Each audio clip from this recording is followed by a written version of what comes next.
Eu sou um restaurador de instrumentos musicais antigos. Tenho 34 anos e, durante os últimos 8 anos, dividi minha vida com uma mulher que eu acreditava ser a extensão da minha própria alma. Ela tem 30 anos agora e, quando nos conhecemos, era uma violoncelista apaixonada. Nossa vida era construída em torno da madeira, das cordas, do som acústico e de uma vida simples. Eu passava meus dias no meu ateliê, cercado pelo cheiro de verniz, resina e pó de serra, consertando violinos e violoncelos do século XIX. Ela costumava sentar em um banco de madeira no canto da minha oficina, tocando partituras antigas enquanto eu trabalhava. Nós dividíamos tudo, as mesmas opiniões sobre como a arte estava se perdendo para o comercialismo, a mesma paixão por acampar nas montanhas em total silêncio, a mesma empatia pelas pessoas. Ela era minha rocha. Quando eu quase perdi meu ateliê por causa de uma crise financeira há 4 anos, ela trabalhou em 3 turnos dando aulas de música para crianças apenas para segurar as pontas. Eu nunca me senti menos que um rei ao lado dela. Ela me olhava com um orgulho que me dava forças para levantar todos os dias. Mas as coisas começaram a apodrecer lentamente quando ela aceitou um cargo administrativo na Fundação Cultural de um homem que vou chamar de Vicente. Vicente era um produtor de eventos e investidor de arte moderna. Ele tinha 40 anos e era conhecido por pegar obras clássicas e distorcê-las em exposições bizarras, elitistas e muitas vezes humilhantes para os artistas originais. Pessoal, vou fazer uma pausa rápida aqui na história. Deixem nos comentários de qual cidade ou país vocês estão ouvindo esse relato. Gosto muito de saber até onde nossos vídeos chegam e ler as histórias de vocês. Agora, voltando ao que aconteceu. No começo, ela chegava em casa e o nome de Vicente parecia ser a única palavra em seu vocabulário. Ela dizia que ele era um visionário, que tinha uma energia magnética que fazia todos na sala se sentirem eletrizados. Eu confesso que senti um leve desconforto logo de cara. Normalmente ela entrava no ateliê, beijava meu pescoço, perguntava quantas rachaduras eu havia colado naquele dia e contava sobre seus alunos. Mas de repente eu estava apenas ouvindo sobre como o paletó de grife de Vicente caía bem e como ele tinha ideias ousadas para desconstruir a música clássica. Exatamente o tipo de conceito que nós dois sempre abominamos e criticávamos em nossas noites tomando vinho. Eu engoli seco e tentei ser compreensivo. Pensei comigo mesmo que ela estava apenas deslumbrada com um ambiente corporativo novo, com grandes orçamentos, algo muito diferente do nosso mundo de serragem e moedas contadas. Os dias começaram a se arrastar e a atmosfera na nossa casa mudou. O violoncelo dela ficou acumulando poeira no canto da sala. Ela começou a chegar tarde, sempre com a desculpa de reuniões de captação de recursos e jantares com investidores. O que mais me doía era a frieza. O olhar dela, que antes me aquecia, agora parecia me avaliar e me achar insuficiente. Ela começou a criticar minhas roupas sujas de verniz, começou a reclamar do cheiro da oficina impregnado no meu cabelo. O ponto de ruptura, ou o início dele, aconteceu numa noite de quinta-feira. Nós tínhamos um compromisso inadiável. Um antigo aluno dela, um menino chamado Lucas, de 10 anos, que estava enfrentando uma leucemia severa, ia fazer uma pequena apresentação no hospital. Era algo que estávamos planejando assistir há meses. Ela mesma havia ajustado as cordas do violino dele semanas antes. Eu fechei o ateliê mais cedo, tomei um banho demorado para tirar qualquer cheiro de produto químico. Vesti minha melhor camisa e fiquei esperando por ela na sala. O relógio marcou 6 da tarde. Depois 7. 8 horas. Liguei 4 vezes e a chamada caiu direto na caixa postal. Mandei mensagens perguntando se ela estava no trânsito. Nenhuma resposta. O recital do Lucas começou às 8h30. Eu fui sozinho. Sentei na cadeira de plástico do hospital, assisti aquele menino pálido tocar com uma força absurda e chorei. não apenas por ele, mas pela cadeira vazia ao meu lado. Ela, que sempre foi a pessoa mais empática do mundo, simplesmente não apareceu. Quando voltei para casa, perto das 11 da noite, a raiva fervia nas minhas veias. A casa estava escura. Nada dela. Liguei para uma colega de trabalho dela, a Marina, com quem eu já tinha conversado algumas vezes. Perguntei se a equipe ainda estava presa em alguma reunião. Marina pareceu confusa e respondeu que o expediente tinha acabado às 6, que ela tinha ido para casa, mas que minha esposa havia saído para jantar apenas com o Vicente para discutir um projeto. Eu agradeci, desliguei o telefone e me sentei na poltrona da sala, no escuro, ouvindo o tic-tac do relógio da parede. A cada segundo que passava, minha respiração ficava mais pesada. Ela abriu a porta à 1 da manhã. O cheiro de álcool caro e perfume masculino a acompanhava. Quando ela acendeu a luz e me viu ali, deu um sobressalto. Eu perguntei com a voz embargada onde ela estava e se ela lembrava do Lucas. A expressão dela mudou de surpresa para uma irritação defensiva. Ela revirou os olhos. Sim, ela revirou os olhos para o menino com câncer. Ela disse que perdeu a noção do tempo, que estava trabalhando em algo gigantesco e que eu não entenderia a pressão de lidar com milhões em patrocínio. Eu perguntei quem estava com ela. Ela mentiu, olhando diretamente nos meus olhos, dizendo que estava com toda a equipe de curadoria. Eu não gritei, eu apenas me levantei e fui para o quarto de hóspedes. Aquela noite eu não dormi um único minuto. Fiquei encarando o teto, sentindo meu estômago revirar. Minha parceira havia mentido para mim e me trocado, e a um menino doente, por um jantar de negócios. Nos dias seguintes, nossa casa se tornou um campo minado de silêncios. Ela passava horas trancada no banheiro, digitando furiosamente no celular. Quando eu entrava no cômodo, ela virava a tela contra o peito rapidamente. Uma noite, eu estava lavando a louça e ouvi o celular dela vibrar, sem parar sobre a mesa de centro. Ela estava no banho. Eu perguntei em voz alta quem estava mandando tanta mensagem àquela hora. Ela gritou do chuveiro, com uma voz aguda e na defensiva, que era apenas um amigo do trabalho. Eu larguei o pano de prato, fui até a porta do banheiro e perguntei se era Vicente. A água parou de cair. Houve um silêncio longo. Ela abriu a porta enrolada na toalha, com o rosto vermelho, e disse que eu estava sendo paranoico e controlador.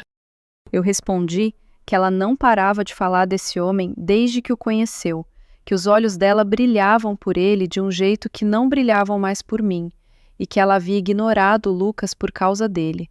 Ela cruzou os braços e disse com frieza que eu estava projetando minhas inseguranças financeiras nela, porque Vicente era um homem de sucesso e eu estava preso no passado consertando madeira velha. Aquelas palavras me cortaram como uma lâmina quente. Ela nunca havia ofendido meu trabalho, o trabalho que pagou nossa comida por anos, o trabalho que ela dizia ser poético. Eu engoli a dor e saí do corredor. Eu precisava de respostas. A dúvida estava me enlouquecendo, tirando minha concentração no ateliê. Eu estava cometendo erros estúpidos nas restaurações por não conseguir tirar os olhos da rua, imaginando onde ela estava. Então, fiz algo do qual não me orgulho. Uma tarde, enquanto ela estava no trabalho, eu peguei o tablet antigo que nós usávamos para ler partituras. Ela raramente o usava agora, mas a conta na nuvem dela ainda estava sincronizada. Sentei na minha bancada de trabalho, com as mãos suando tanto que mal conseguia segurar o aparelho. Eu abri a galeria de arquivos recentes. O que eu vi ali destruiu minha alma em frações de segundos. Não eram apenas mensagens de texto ou fotos vulgares, embora houvesse muitas delas. Eram dezenas de vídeos longos, gravados nos últimos 4 meses. Eu cliquei no primeiro vídeo. Minhas mãos tremiam incontrolavelmente. Era uma gravação dentro da cobertura luxuosa de Vicente. Minha esposa estava lá, despida, sorrindo para a câmera com uma submissão e uma adoração que me deram náuseas. Mas a traição física foi apenas o começo do pesadelo. Em outros vídeos, de datas diferentes, Havia algo muito mais doentio. Vicente promovia festas particulares, onde a premissa era a destruição da arte clássica para a diversão de milionários entediados. Em um dos vídeos, minha esposa estava segurando um violino do século XVIII, um instrumento raríssimo que ela sabia o valor histórico. Vicente estava ao lado dela, entregando um martelo. E enquanto os amigos dele riam, minha esposa, a mulher que chorava ao ouvir Bach, ergueu o martelo e estilhaçou o violino em pedaços.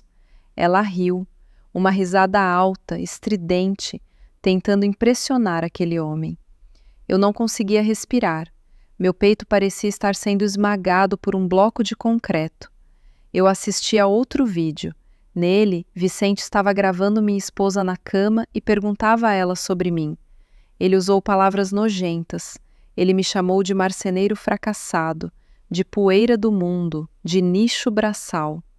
Ele perguntou a ela como ela conseguia deitar comigo sentindo cheiro de pobreza. E a minha esposa, a mulher que eu amava, respondeu que eu era apenas um erro de percurso, um homem patético, e que ela sentia nojo de voltar para nossa casa. Ela riu de novo e beijou o pescoço dele, dizendo que ele era o único homem que sabia o que era poder de verdade.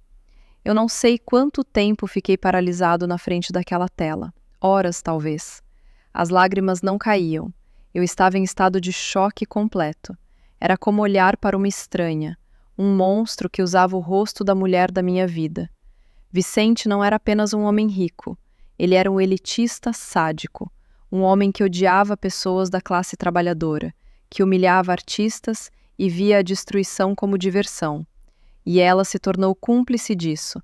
Ela jogou no lixo todos os nossos valores, todas as nossas convicções morais, para ser aceita por um homem que a usava como um troféu de corrupção. Em um dos nossos antigos jantares, ela mesma disse que preferia morrer a se associar a pessoas da alta sociedade que destroem a cultura local.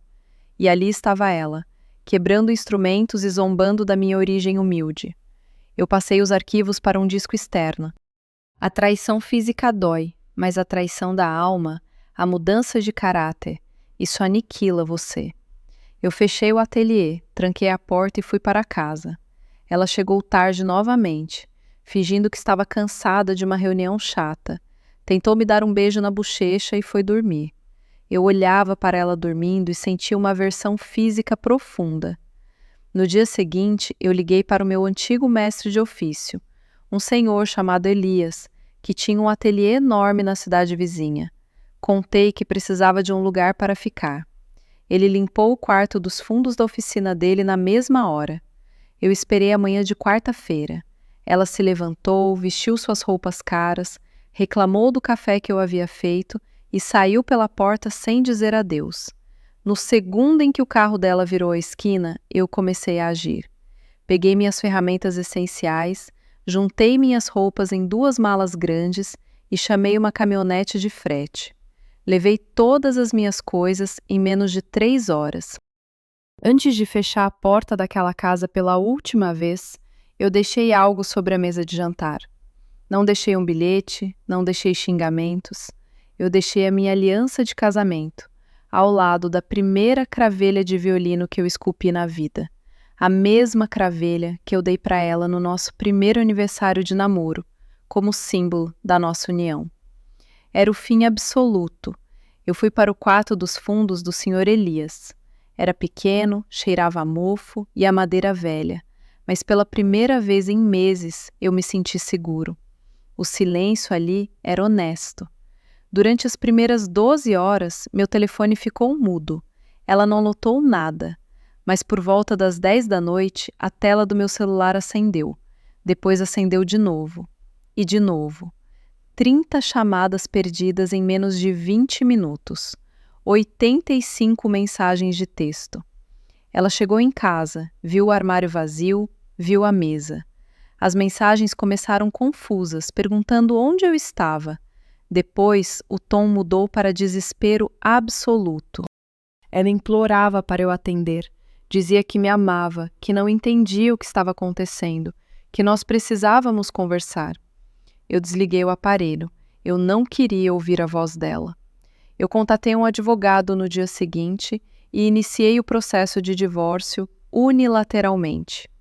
Durante 3 semanas ela tentou de tudo. Descobriu meu e-mail de trabalho e mandava textos enormes, dizendo que estava doente, que não conseguia comer, que eu não podia descartar 8 anos de história daquela maneira. O advogado dela relatou ao meu que ela se recusava a assinar os papéis do divórcio, até que eu falasse com ela frente a frente. Eu conversei com meu terapeuta sobre isso. Eu estava resistente. Eu argumentava que não devia nada a ela, que ela perdeu o direito de ouvir minha voz quando riu das ofensas contra mim naquele vídeo. Mas meu terapeuta me disse uma verdade dura. Ele disse que eu fugi no silêncio porque estava apavorado com o que poderia ouvir e que, no fundo, eu queria que ela sofresse na ignorância, mas eu também tinha perguntas que estavam me corroendo por dentro. E ele estava certo. Se eu não enfrentasse o fantasma, ele ia assombrar minhas futuras relações para sempre. Eu enviei um único e-mail para ela. Estabeleci as regras mais rígidas possíveis. Eu disse que aceitava um único encontro, sob a condição de que ela assinasse os papéis do divórcio ao final da conversa. Falei que o local seria o antigo teatro da cidade que estava abandonado e em reforma. Um lugar vazio e silencioso, onde poderíamos conversar sem plateia. Eu exigi que ela não se atrasasse 1 minuto e que respondesse a todas as minhas perguntas sem desviar o olhar ou dar respostas vagas, não importando quão feias fossem as respostas. Ela concordou na mesma hora. A tarde do encontro estava nublada e fria. Eu cheguei ao teatro abandonado meia hora antes. O cheiro de poeira e concreto velho tomava o ar. Sentei nas escadarias do palco destruído e esperei. Exatamente no horário combinado, os passos dela ecoaram pelo saguão. Ela caminhou na minha direção e eu mal a reconheci. A maquiagem perfeita havia sumido, o cabelo estava preso de qualquer jeito, o rosto estava abatido e as roupas caras pareciam largas nela. Ela tentou se aproximar para tocar meu braço, mas eu levantei a mão, interrompendo o movimento. Ela parou, engoliu seco e sentou a 1 metro de distância.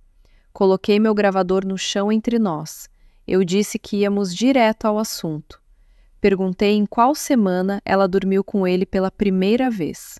Ela começou a chorar imediatamente, cobrindo o rosto, e disse que foi no final do primeiro mês no emprego novo, depois de uma festa da fundação. Eu perguntei onde. Ela disse que foi no carro dele. Fui fazendo perguntas pequenas, metódicas, torturando a mim mesmo, mas exigindo cada detalhe. Ela tremia e pedia desculpas a cada resposta. Então eu mudei a direção da conversa.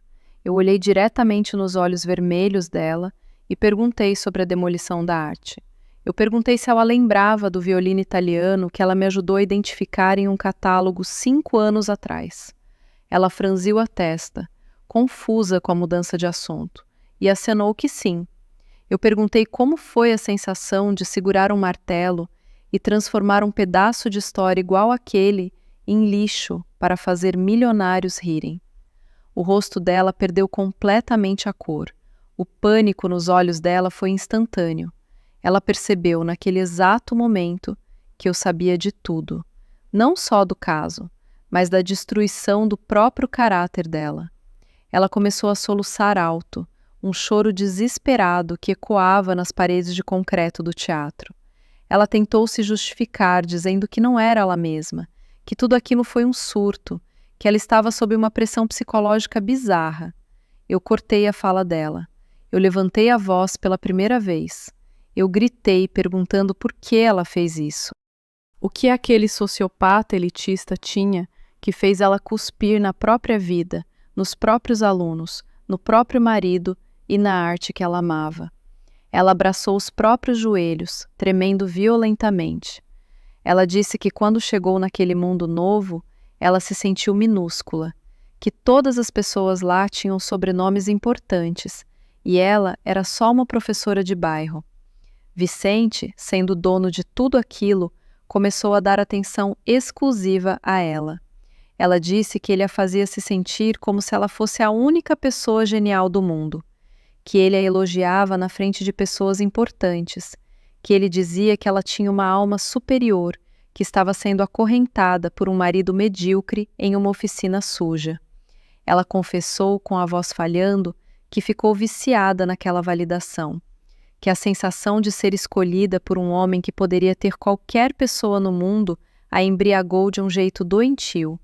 Ela queria se sentir poderosa, e Vicente exigia provas de lealdade. As quebras dos instrumentos, as zombarias contra mim, tudo isso eram testes dele, para ver até onde ela iria, para provar que pertencia ao mundo dele. E ela foi, até o fundo do poço.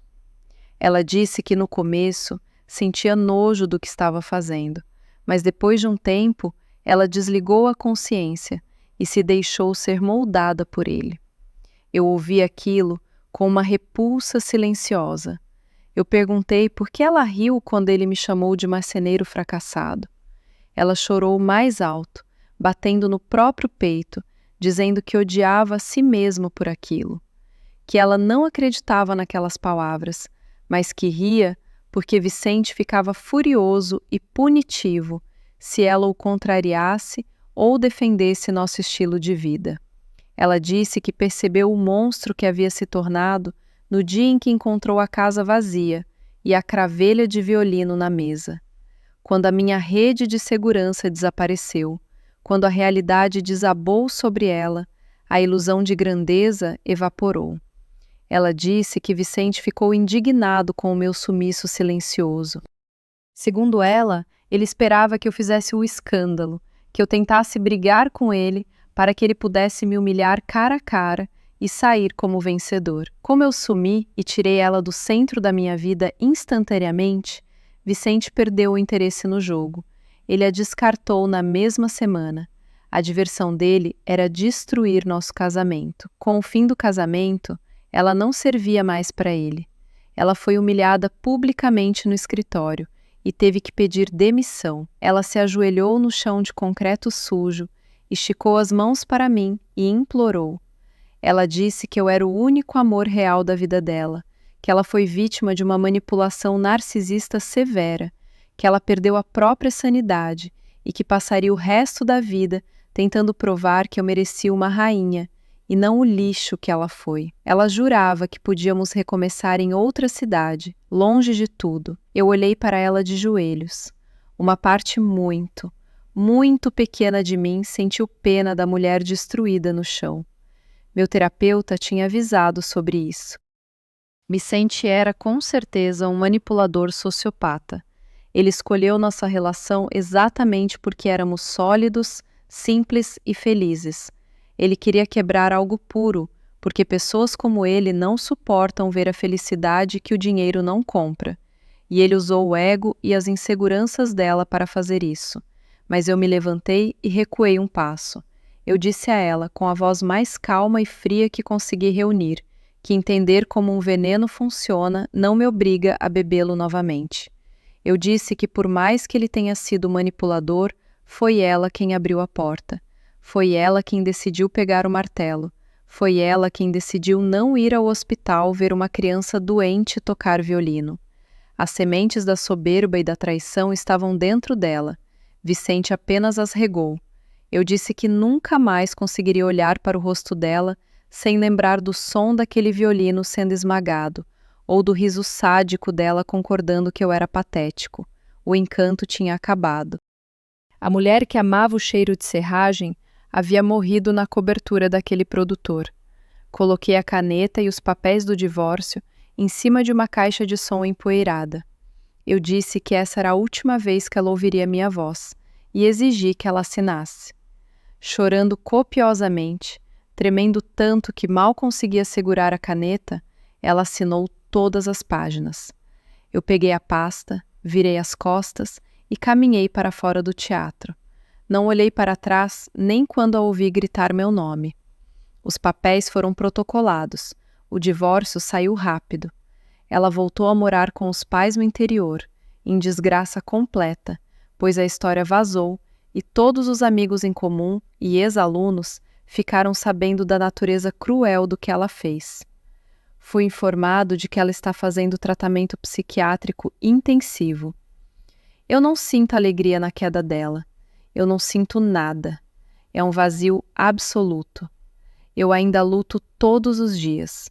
Há manhãs em que acordo e procuro o corpo dela na cama do meu quartinho improvisado no Sr. Elias. A dor da traição ainda queima. A sensação de inadequação, a voz de Vicente nos vídeos ecoando na minha cabeça, me chamando de lixo braçal, às vezes me paralisa. Mas eu me forço a levantar. Voltei a trabalhar com o que amo. Restaurei um violoncelo que estava quebrado em 12 pedaços na semana passada. O dono chorou quando ouviu o som perfeito novamente. Isso me lembrou do meu valor. Eles tentaram destruir minha essência, mas eu escolhi sair com minha dignidade intacta. Eu recusei ser o personagem fraco no palco que eles montaram. E a cura, embora seja lenta como a secagem de um bom verniz, está acontecendo, um dia de cada vez. Amigos, o autor do canal falando aqui novamente para finalizar. O que vocês fariam no lugar do protagonista? Vocês acham que a influência e manipulação do chefe justifica até certo ponto a cegueira da esposa? Ou a responsabilidade recai 100% nas escolhas individuais dela, independentemente da pressão psicológica? Deixem suas opiniões sinceras nos comentários. Vamos debater sobre isso. E não se esqueçam de se inscrever no canal e deixar o like para não perderem as próximas histórias. Até a próxima!